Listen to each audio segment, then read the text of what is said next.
নমস্কাৰ বন্ধুসকল, আজি আপোনালোকক এটা নতুন বিষয়বস্তু অৱগত কৰিব বিচাৰিছোঁ।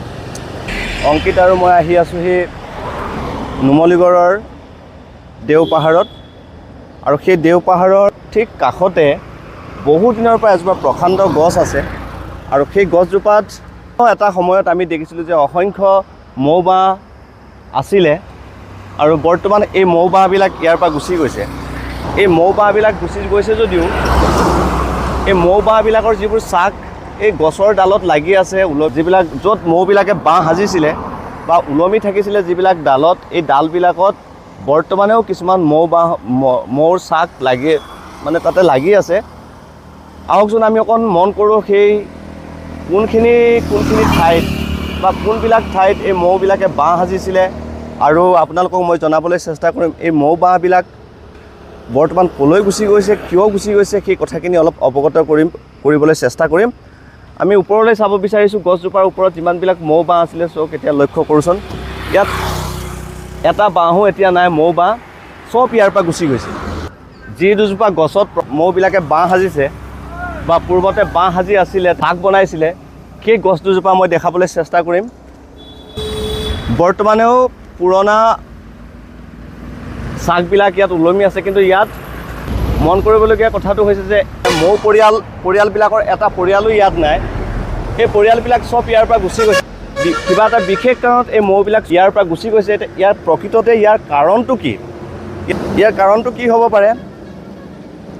ইয়াৰ কাষতে যিটো আমাৰ NRL নুমলীগড় উদ্যানাগাৰ নিৰ্মাণ কৰা হ'ল, আৰু সেই উদ্যানাগাৰত প্ৰতিদিনে যিমানবিলাক বিষাক্ত ৰাসায়নিক গেছ নিৰ্গত হৈছে, বিষাক্ত যিমানবিলাক গেছ নিৰ্গত হৈছে বা অন্যান্য কেমিকেলবিলাক প্ৰডাক্ট হৈ আছে, সেই প্ৰডাক্টবিলাকৰ পৰিপ্ৰেক্ষিত হয়তো হ'ব পাৰে এই গছ দুজোপাৰ পৰা পূৰ্বত যিমানবিলাক মৌবাহ আছিলে সেই মৌবাহবিলাকৰ চব পৰিয়াল ইয়াৰ পৰা গুচি গৈছে। আৰু বৰ্তমান সেই মৌবাহবিলাকৰ কিছুমান পৰিয়াল গৈ NRLৰ টাউনশ্বিপৰ যিমানবিলাক ঘৰ আছে সেই ঘৰবিলাকৰ ভিতৰত আশ্ৰয় লোৱা বুলি জানিব পৰা গৈছে। এতিয়া আমি অনুমানহে কৰিছোঁ ইয়াৰ পৰা সেই বিষাক্ত যিটো গেছ নিৰ্গত হোৱাৰ বাবে বা শব্দ পলিউশ্যনৰ বাবে, বায়ু প্ৰদূষণৰ বাবে সিহঁতবোৰ ইয়াৰ পৰা গুচি যোৱা বুলি অনুমানে কৰিছোঁ। বন্ধুসকল, আপোনালোকে যদি কিবা সেই সম্পৰ্কত আপোনালোকৰ ওচৰত তথ্য থাকে তেতিয়াহ'লে ইনবক্সত জনাবলৈ নেপাহৰিব। আৰু এনেকুৱা ধৰণে যদি আমাৰ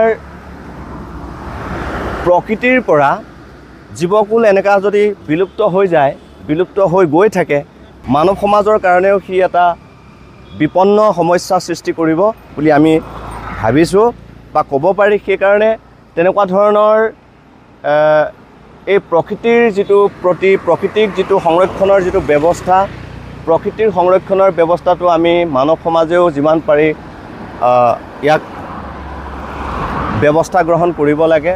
নুমলীগড় তিনিআলিৰ পৰা প্ৰায় 5 কিলোমিটাৰ দূৰত্বতে অৱস্থিত সেই প্ৰকাণ্ড যি দুজোপা গছ, সেই গছ দুজোপাত জন্মৰ পৰাই দেখি আহিছোঁ, আৰু হয়তো তাৰো পূৰ্বৰ পৰাই এনেকৈ শ পৰিয়াল মৌবাহৰ পৰিয়াল ইয়াতে আশ্ৰয় হিচাপে আছিলে, আৰু বৰ্তমান আমি মৌবাহৰ পৰিয়াল ইয়াত দেখিবলৈ পোৱা নাই।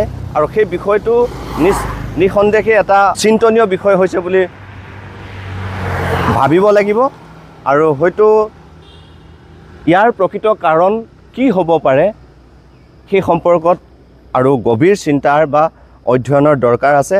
গতিকে সেইখিনি কথা আপোনালোকক অৱগত কৰিলোঁ, আৰু ইয়াৰ প্ৰকৃত কাৰণ কি জানিবলৈ হ'লে বা কোনোবা যদি কোনো অদাহয় ব্যক্তিয়ে যদি জানে তেতিয়াহ'লে ইনবক্সত কমেণ্ট কৰিব পাৰে। ধন্যবাদ।